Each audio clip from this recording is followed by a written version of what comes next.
Hey Shackers, Barry here and welcome to a new year and new medium's musings. I'm just sorry to say that this one has to be on such a negative topic, potentially. And having seen the news this evening over here in the UK of what happened earlier on at Fort Lauderdale Airport in Florida with the seemingly bizarre random act of terror of that Hispanic guy or Latino guy, apologies if I've got his sort of definition wrong, went in there and opened fire on totally innocent people, all just going about their daily lives and doing their daily things. The time I watched it, 5 people had died and there were numerous injured with the potential for more loss of life. So sorry if I'm a little behind on the current quota, but if you haven't heard about it, and I think you'd have had your head in a bucket if you haven't, there's plenty of sources you can find on this wonderful worldwide thing we call the internet, or your local news channel. I'm sure your national news channel will be covering it. If not, certainly one of the American channels will be looking at it right now. And I put a Facebook message up when I first saw it saying, dear God, please don't let this be the start of 2017 as a replica of 2016, with all that year of such tragedy, sadness, wastage of human life and opportunity. There's so much out there to be happy for, to be proud of, to be hopeful for. It's a new year, a new start. The old is past, there's a new beginning. So said Cliff Richard, I think, one of his numerous songs in the world. But it's true. What's happened has happened. The past is finished. But what we do as a result of the past is what determines what and who we will be in the future, or even in the now. Do we take the experiences we've gone through, or the experiences of others that we have been drawn into because of our rapidly shrinking global village, where with 24 hours, 7 day a week, 365 day a year news coverage, within seconds of somebody farting in the Capitol in Washington, or somebody dropping a pen at a Starbucks in London, the entire world can know about it, and there's probably a support group being set up for it somewhere else. I say that tongue-in-cheek because a lot of times these sort of things do happen, and they're far from tongue-in-cheek. They're far from light-hearted. They're very serious. But our reaction is almost as instantaneous as our awareness of the event or the occurrence or the comment or the statement, whatever it happens to be, taking place or being made. And it's how, excuse me, itchy nose, it's how we react to that in which we see, hear, smell, taste, that helps define who and what we're going to be in the foreseeable future. So a man walks into an open terminal in an international airport. Sounds like the opening to a really bad joke, doesn't it? Man walks into a bar. No. Man walks into an airport in Florida, and for reasons that as yet we're not sure, he takes out his military grade, according to various news outlets that we've watched, weapon, and opens fire randomly, indiscriminately. Kills 5 people. 5 people who'd also gone through that tragedy of 2016 with so much loss of life. And I'm not talking about the celebrities that we were lost, although heaven knows I don't think there's any celebrities left. They all seem to have died last year, apart from Maggie Smith. She'll go on forever. But seriously, all those people had experienced many of the things that he will have experienced, he will have seen, he will have smelt, he will have tasted. But they didn't all go out that day and pick up a weapon and think, I'm going to take out somebody's life. So what made him do it? Who knows? I may be a medium, I may have the gift of clear vision and of communicating with the other side of life, and they often tell us things, those of us who have been granted that immense privilege of being able to communicate direct with them, but I doubt they know. There will be a reason for it. It may be a very serious reason, it may be a very sad reason, there may be something that has so severely affected his rationale and his everyday reason for responding to traumatic events that for most of us, I would hope 99.999% of us, we wouldn't turn to doing something incredibly drastic, incredibly painful and incredibly suffering-inducing as he has done. But for the odd one or two people, there is going to be a response that the rest of us just cannot fathom, the rest of us just cannot understand.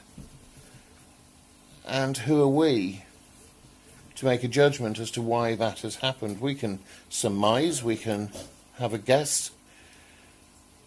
In this case, we may even find out, because rarely in these cases he's not turned the gun on himself, and neither has he been gunned down by the security forces. He's survived. And that in itself opens up another whole can of thoughts and processes in the minds of the onlookers, and in particularly, and quite rationally, I think, heavily in the minds of those who've been suddenly bereaved, or those who've been injured or directly affected as a result of what happened in the airport. They may feel there's a great injustice there, that he's not dead, like their loved ones, that he's not injured, like they are, or like the people around them. And I imagine the vista surrounding the people immediately after the event would have been quite horrific on its own. It's not tomato ketchup, it's not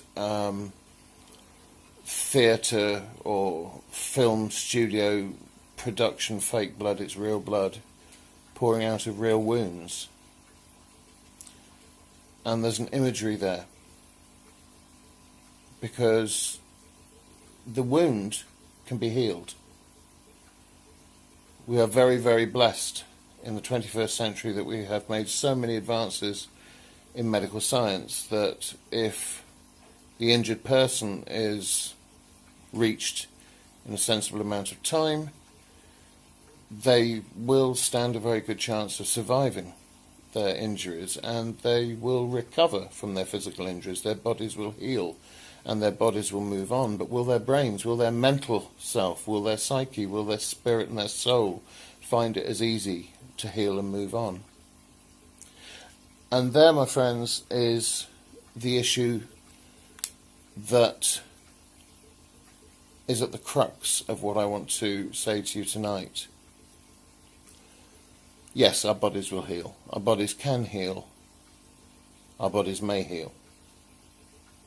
And they may heal relatively quickly, thanks to the intervention of the emergency services and the medical care of first responders and medical teams in hospitals and doctors' surgeries up and down the length of Florida in this case, or when it's in other places in the locale there. But what is much harder to heal? What is much more difficult to see resolved and made well again is the emotional sense of pain and suffering, the emotional harm and damage, the spiritual and the mental effects of these atrocious, bloody and unfair events can affect those directly involved, and thanks to the global village mentality and realization that I mentioned a couple of minutes back, they can affect us as well. And we do have a collective sense of grief, a collective sense of pain, and that can take many years, many, many, many more hours, minutes, seconds, days, weeks, months, years, whatever is appropriate at the time, to each and every one of us. until we come to a point where we can say, yes, I've been healed from that. I'm going to say something very personal now. It's not related to Florida, but is related to that healing. And it's something I've not mentioned on this channel, and it's something I've only ever told the people who are closest to me. But it has a relevancy today, and it's not a cathartic thing for me to feel better because I'm pouring my heart out on an internet video. I'm saying this as a genuine example of what I've just been trying to get across. I'm 48, I'm 49 next month. I know I don't look it. I'm blessed with beautiful skin and a wonderful complexion, and I don't look anywhere near my nearly 49 years. 59 or 69, yeah, I'm a bit closer to that, with all this grey stuff here and the bald patch at the top and the receding hairline and the stretching stomach line. But when I was 13, when I did have the perfect skin and a perfect body for my age, a very physically fit body, apparently very attractive as a young man, somebody in a public toilet here in Bournemouth found me way too attractive, and I was not the victim, no, I was a survivor of an incredibly painful, both physically but much more emotionally, sexual assault.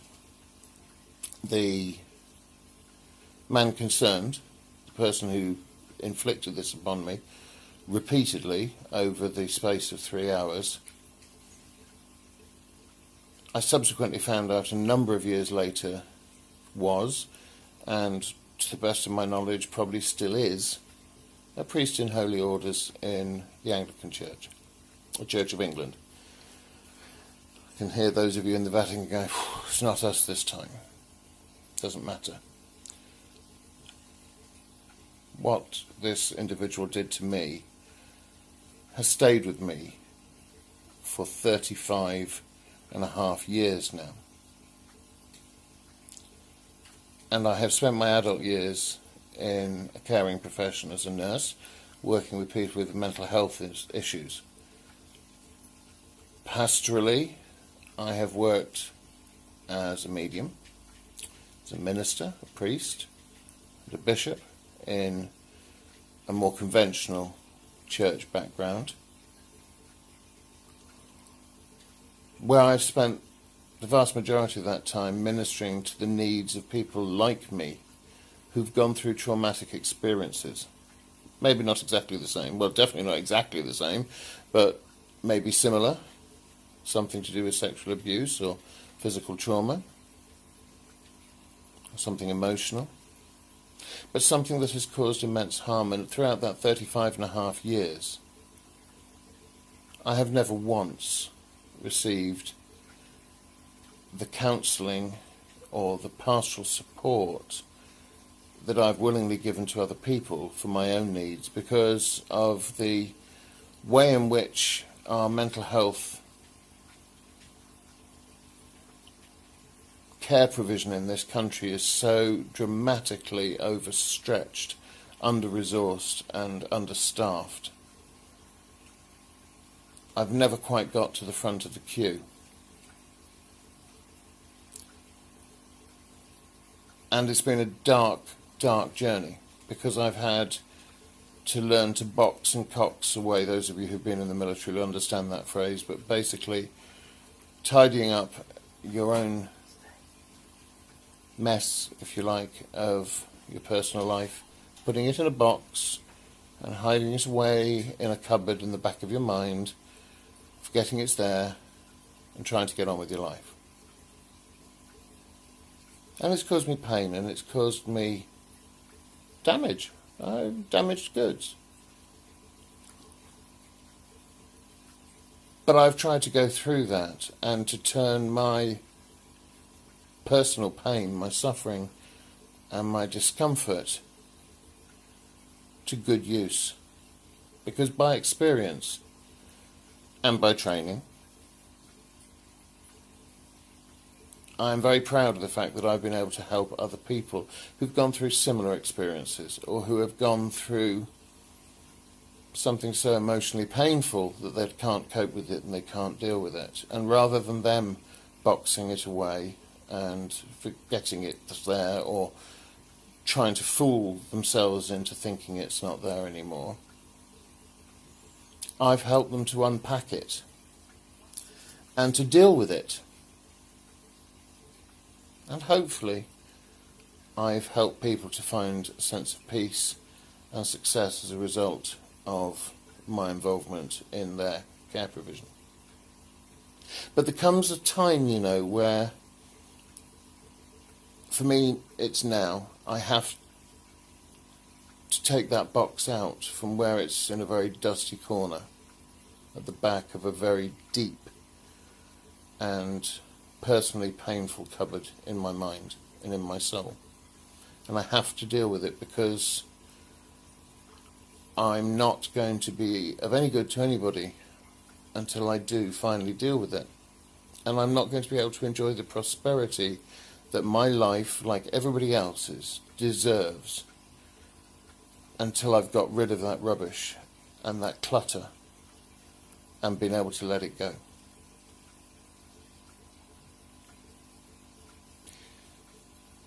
Because I haven't dealt with it until now doesn't mean that I have taken up a gun or some sort of weapon or a baseball bat, which has also happened to me, and gone out and inflicted pain on other people because I can't cope with things in my own mind.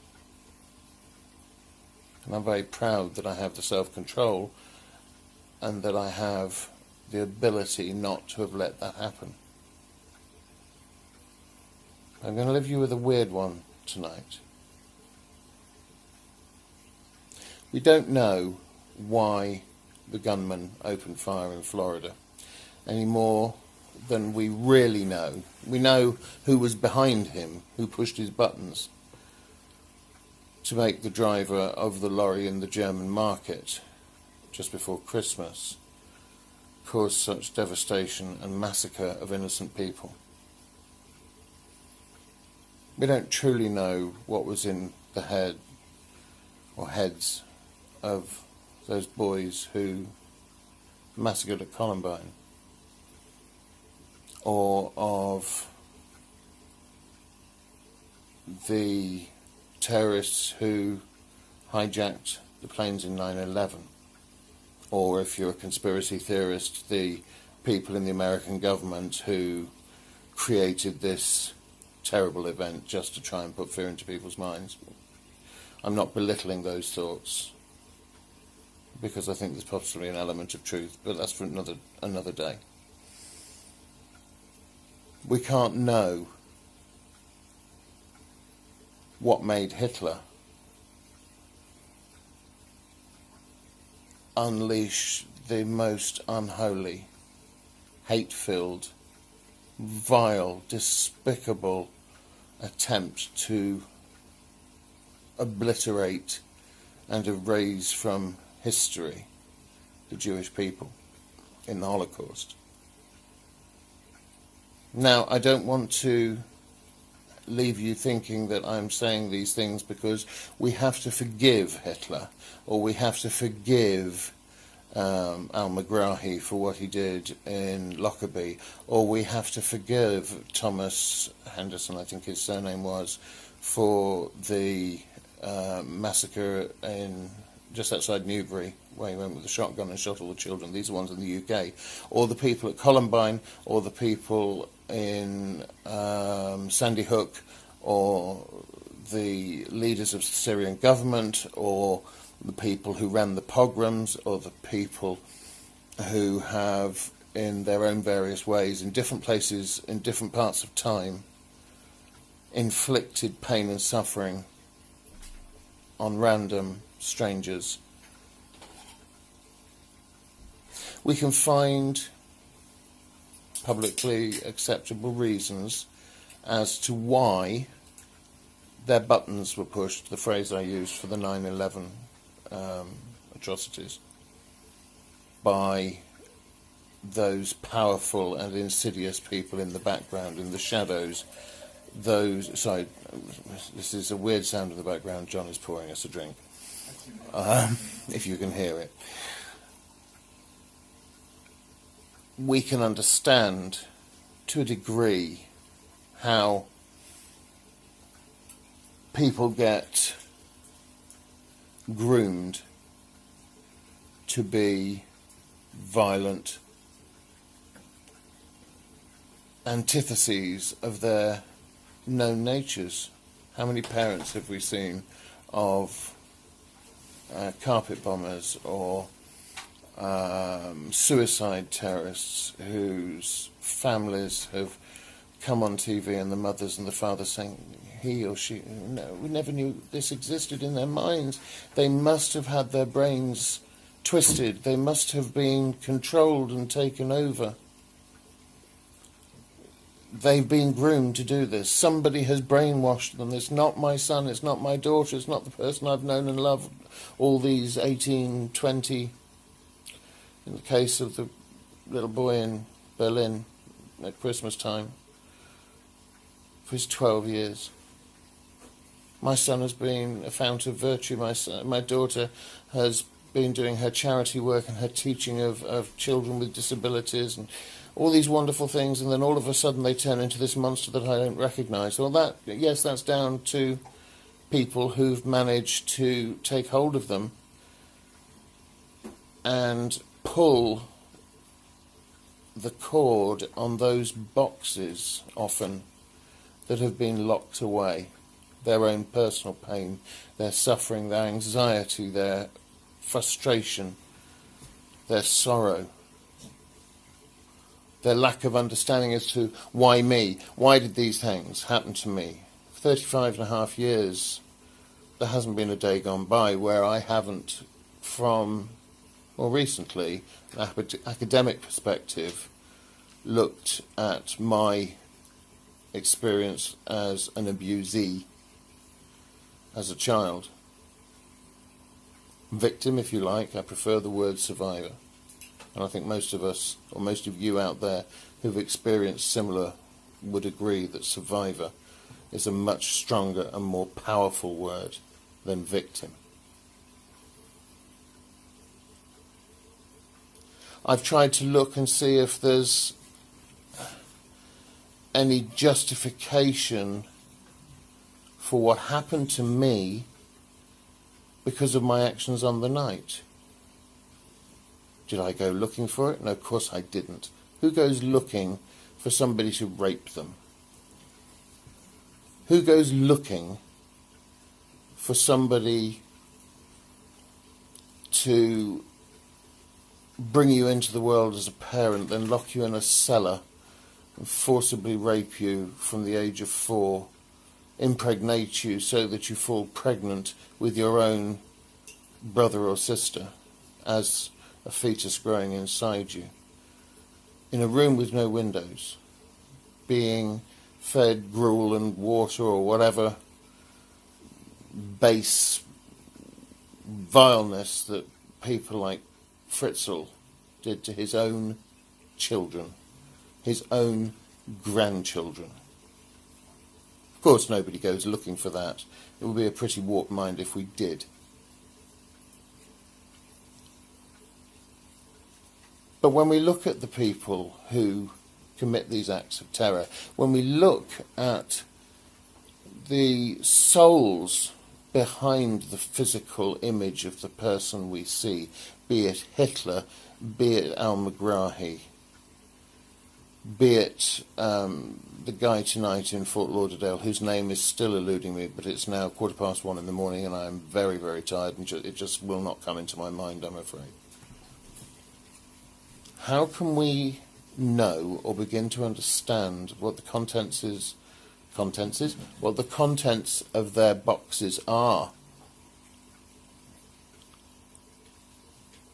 Those things that they've locked away, that then somebody else, in a bid to become powerful over that individual to the extent that they can control the way in which that person reacts to their own personal pain, and they can feed that pain, that anger, that base and natural, albeit subconscious, desire for revenge or desire for a change to the outcome,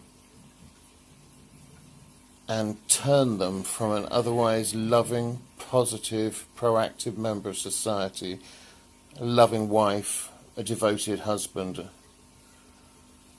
a perfect parent or child, beloved of everybody who knows him or her, into the monster that walks into an airport and opens fire on innocent people, that sits behind the wheel of a lorry next to the body of the rightful driver who he has killed so he can take on the van, who forces open the cockpit door of a jumbo jet and puts a gun to the head of the pilot and forces him or her to fly through the Twin Towers.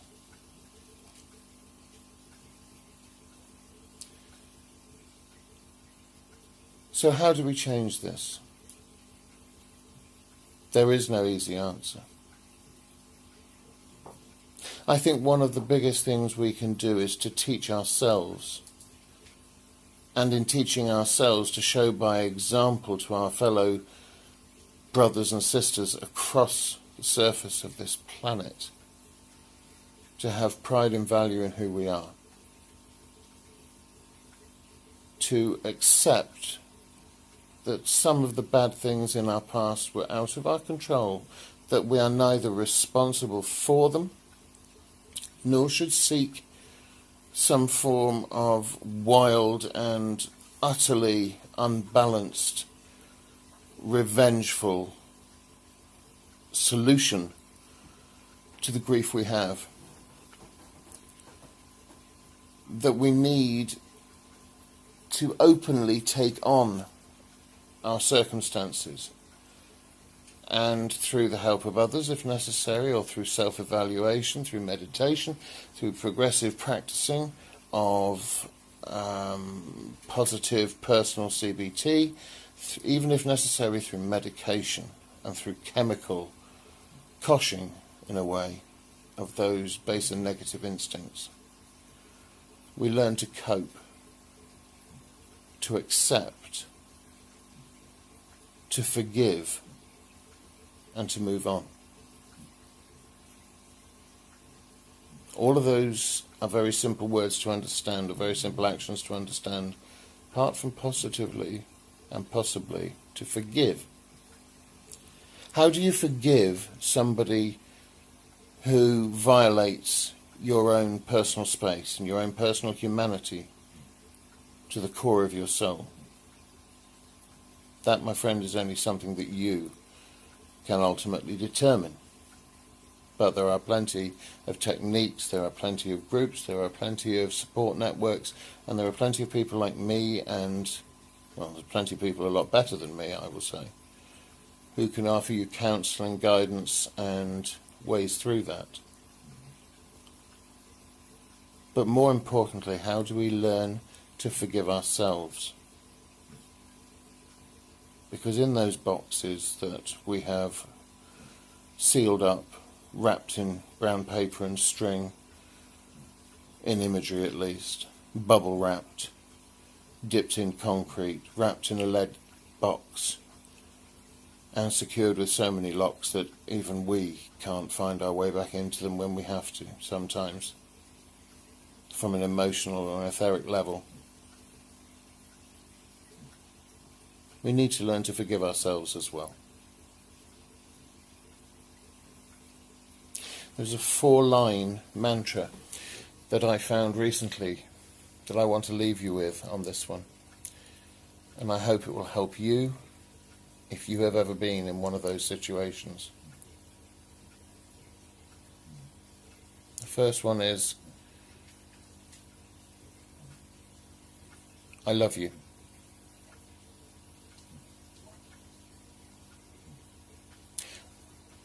I'm sorry. Please forgive me. thank you.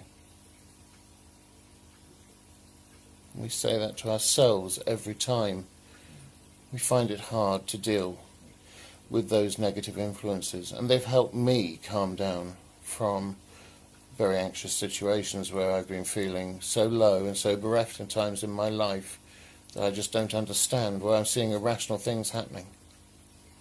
But I can have no control over them because I don't understand where they're coming from.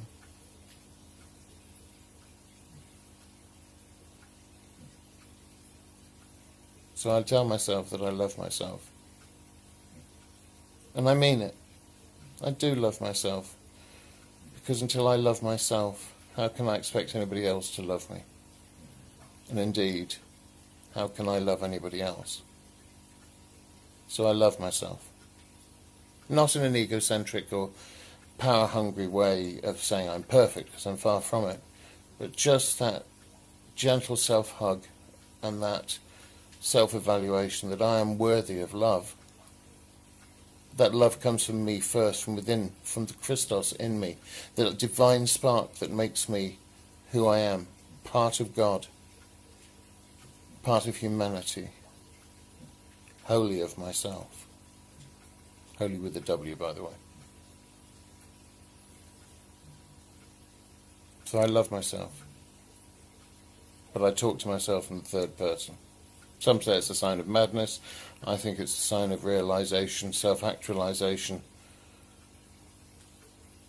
self-centralization, self-valuation. I love myself.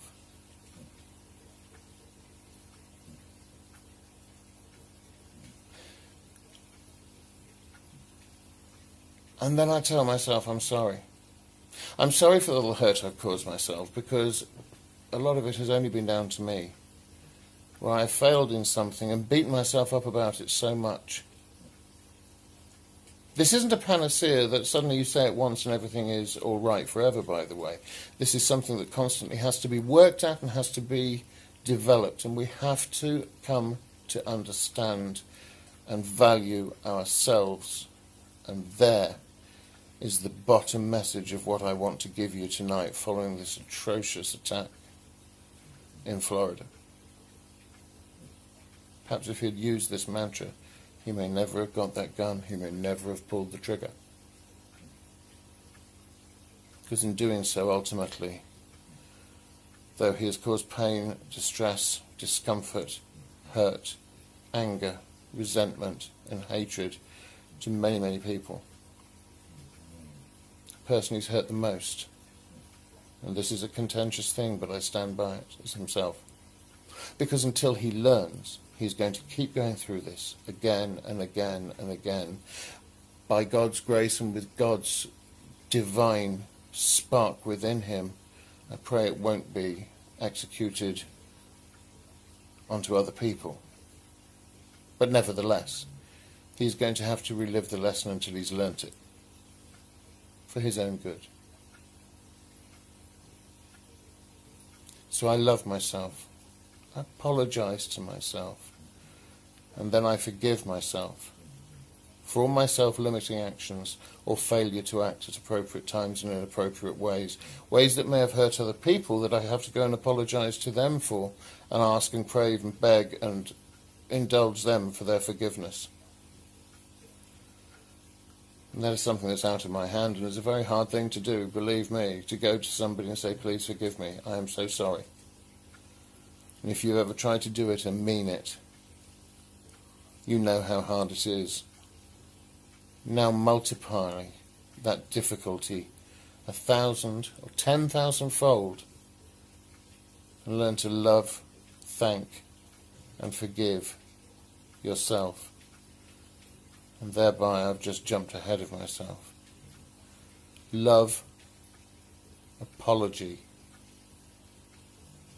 forgiveness of self, and then thanking myself for me, for who I am, for what I am, for the wonderful things I've achieved, even though on many, many occasions we find it so hard to find something positive to say about ourselves, there is always something that we can be grateful for ourselves.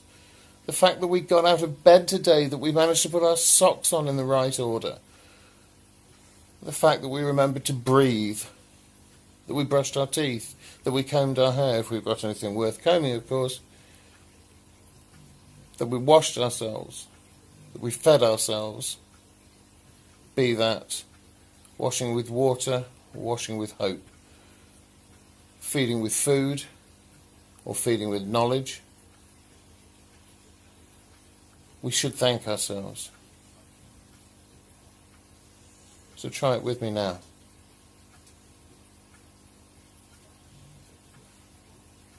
I love you.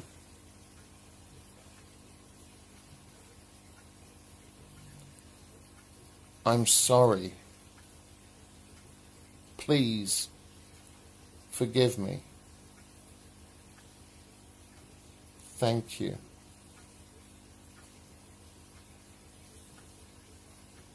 And I say it with that emphasis because it's not a throwaway line. It's not like saying the cat sat on the mat. This is something so central, so at the core of everything that we can, would, were, will and should be. Everything that we hope for in others, particularly those of us who have been gifted to be parents. We hope for nothing more than the best for our children. Yet so often we forget to hope for the best for ourselves, and we gain it by the way in which we act. So there we are, guys and gals out there in the real wide world, rather than this rather exclusive corner of a Bournemouth-based bungalow. A heavy topic. I hope you found it of interest, and I hope you find that mantra of use to you. It's certainly made a difference to me, and my outlook on life certainly has developed and become a lot more positive as a result of it. It's so simple, yet it works, so do try it. If you've liked what you've seen, obviously please hit like below, share it with your friends. The more publicity we get for the channel, the bigger our followings become, and with followings come subscriptions. So if you haven't yet, please click the subscription button. Don't forget to leave a comment. All your comments are so valuable to us, to me especially. Gives us confidence in what we're doing, also gives us advice on where we're going wrong, and lets us know the sort of things that you'd like to see in future programs and output from the channel. Everything we do is voluntary. The whole team, and John and myself, Martin, Steve, Luke, everybody who's involved, even Isaac and Daisy, that's Martin's children. Quick shout out to you guys. They're very supportive of their dad, and by being supportive of their dad, they're also supportive of us as well, because they keep him focused and on the straight and narrow. Great kids, and it's a real pleasure to know them both, and Isaac particularly. He has some fantastic things to say, and we appreciate it. Kai as well, who's hopefully going to be coming on board as well later on this year. Another great guy with potential and wonderful talent as yet to be tapped into. Upcoming programmes. We do have a new schedule starting this year. You may have seen it on our Facebook page. If you haven't visited the Facebook page, there will be a link on there at the bottom as well. Please check us out. Particularly regarding our new monthly news magazine programme called NewsShack, which starts on the first Saturday of next month, February. It will be a live link broadcast via Facebook, which then will be, once completed and processed and uploaded to YouTube as usual. Thanks to YouTube for their support and encouragement of the channel. And in NewsShack, in the first half, we'll be taking a view on the preceding month's news items that have affected the world or your local communities. If there's anything interesting you think that you've seen in your own local community of a spiritual nature, don't hesitate to let us know. We're always happy to look at third-party content that, under fair usage, we can exploit to the max and share with a wider audience. So if you'd like to advise us of anything that you know of that's going on in your location, please do so by message to our Facebook page. The second half of the NewsShack programme each month, after we've done the news review from a spiritual angle, we will be welcoming a guest into the programme, and our guests range from our launch night guest on the first Saturday of February, which I think is the 9th, if my memory serves me correct, but it's definitely the first Saturday of February.